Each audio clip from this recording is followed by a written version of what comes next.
There are two stamp tools. One is the clone stamp tool and the pattern stamp tool.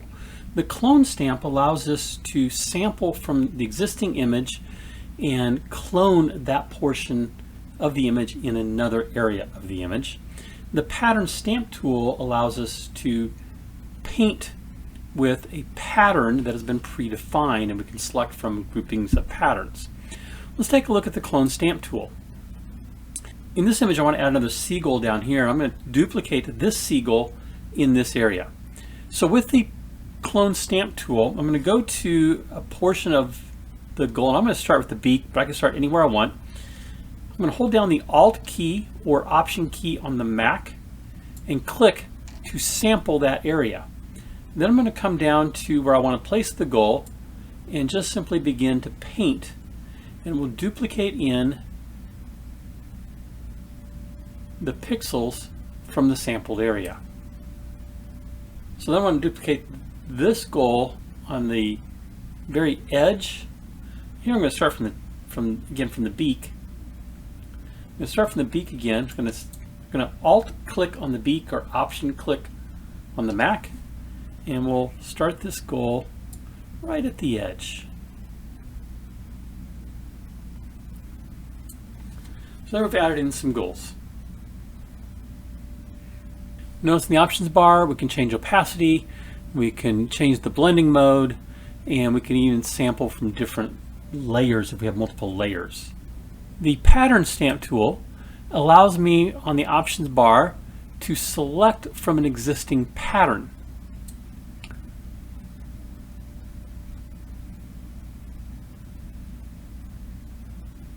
So I have here a right diagonal, and I can begin to paint with that pattern.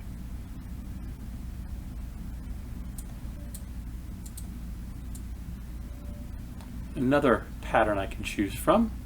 Now we can create our own patterns and paint with those patterns in the image. You can also import patterns from various collections that are out on the internet. You can purchase. I want to point out one thing though here on the patterns, and that is we have basically patterns that I've created, and then there's patterns of trees. So I can select some trees and paint with those.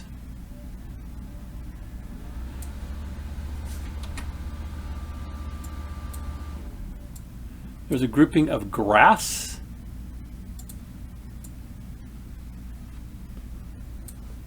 Undo that, and then there's also a grouping of water.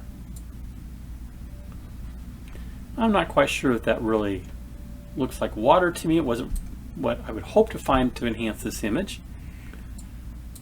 And what's strange is in this latest version of Photoshop, those are your three groupings: trees, grass, and water. However, previous versions of Photoshop had a lot more things to offer as far as patterns.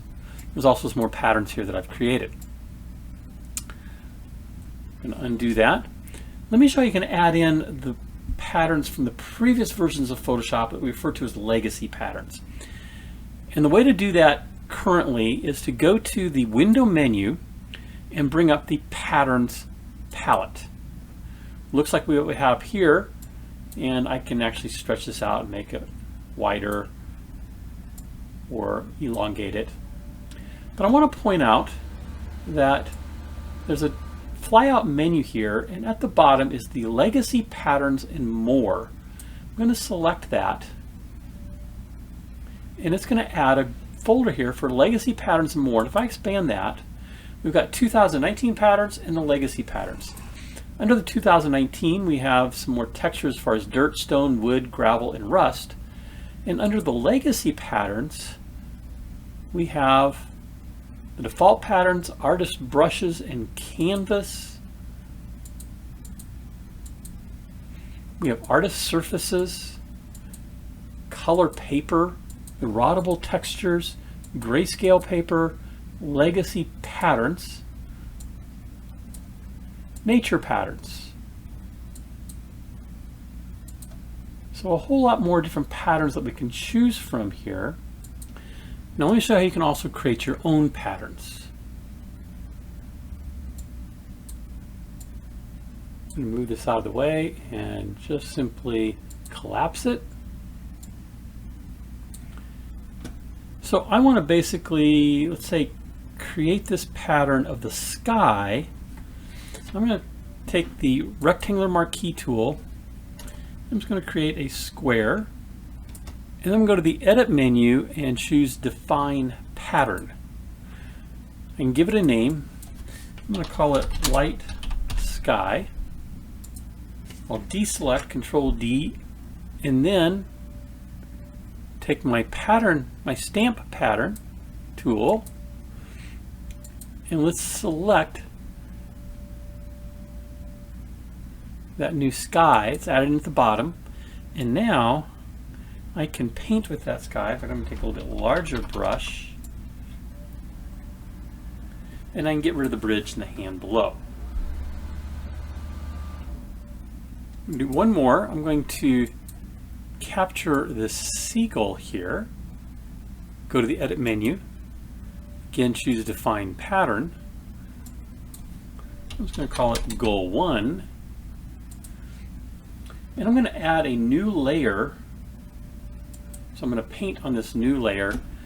And now let's select our pattern stamp tool. I'm going to select my goal. I'm going to deselect. And I begin to paint in the stamp tool at the bottom. And it's repeating, so the pattern stamp tool repeats. And now I've got the goal there. Actually, a row of goals. Maybe I only want one goal. Well, that's easy to do. I'm going to take the Selection Marquee tool and decide which goal I want. I went to this one right here. I'm going to select it. I'm going to select the inverse and delete. And now I'm down to that one goal. I might want to do some things as far as blending this in, and we'll look at the smudge tool very shortly in another video. But to try to go away from this line and the lines of the pattern would be helpful. I could have taken the goal and isolated it on a layer that's transparent, so that when I paint, it would make everything around the goal transparent as part of my pattern. If you'd like to see more videos in the Photoshop Practicum playlist, click the title at the bottom. If you'd like to be alerted to new videos, please click my photo in the top right to subscribe to the channel.